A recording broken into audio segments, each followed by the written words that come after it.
Bayağı bir yoğunluk var, bayağı bir yolculuk yoğunluğu var. Sabah ve akşam üzeri hani sabah okul geliş saatleri oluyor.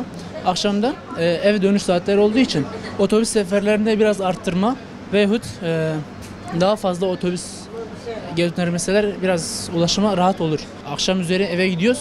Otobüs geç geliyor. Geç gelmekten ziyade de çok kalabalık oluyor. Şimdi kalabalık olunca mecbur diğer otobüse bekliyoruz. Diğer otobüsü bekliyor aynı şekilde yine dolu oluyor.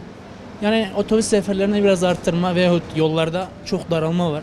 Bazı saatlerde belediyenin ek sefer düzenlemesi lazım. Yani bunu kendileri kamera sisteminden görüp yoğunluğu teşhis edip ona göre bazı saatlerde ek sefer düzenlemesi lazım. Bir de bu yani bu ring hattı 63 hattı bedava olması bayanlar için ve çocuklar için iyi değil. Niye? Bazı yani sarkıntılık yapan, boş gezen ve otobüse binip de inmeyip sorun çıkaranlar oluyor. Sabah, akşam bir de öğlen saatlerinde çok yoğunluk oluyor. Bu saatlerde ek sefer düzenlerse yoğunluğu azaltır. Yoğunluk tabii var.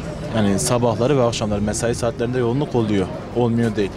Bunun için ek sefer çıkar mı, çıkmaz mı bunu belediye bilir. Biz bilemeyiz. Çıkması gerekiyor illaki. Çünkü otobüslerde çok fazla bir yoğunluk oluyor yolcu olarak.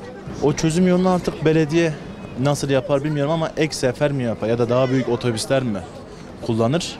Onu belediye bilir bence. Onu biz bilemeyiz ama yoğunluk olduğunu söyleyebilirim yani. Kadınlar olsun, çocuklar olsun hepsi rahatsız oluyor. Kalabalık oluyor. Kalabalık oluyor. Bizim Urfa'mız yani şimdi bundan sonra Urfa'nın içerisinde merkez işine aşağı gidiyor. Bu düzenmez ki. Ama yeni yapılan mesela kentlerde, yeni yapılan mahallelerde düzenlidir. Yollar düzenli. 9-10 metre oluyor, 15 metre oluyor.